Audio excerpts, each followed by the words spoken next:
The UN pulled out all the stops to highlight the urgency of climate change ahead of this year's General Assembly, including an appearance and a new video by K-pop sensation BTS.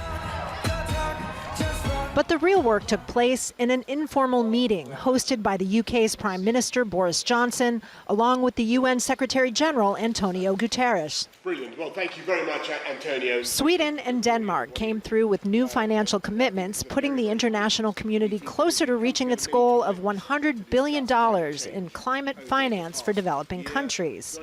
But the Secretary General warned that funding alone won't be enough to keep climate change below internationally agreed upon limits. Governments must shift subsidies away from fossil fuels and progressively phase out coal use. If all planned coal power plants become operational, we will not only be clearly about 1.5 degrees, we'll be well above 2 degrees. And the Paris targets would go up in smoke.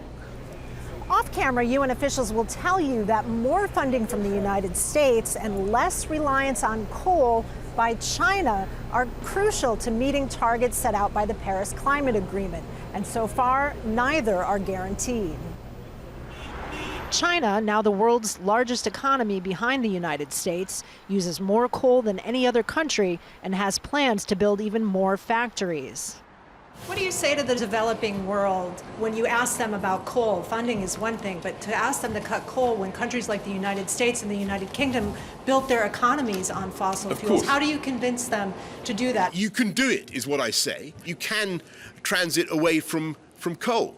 And the UK itself, I think, in 2012, 40% of our power came from coal.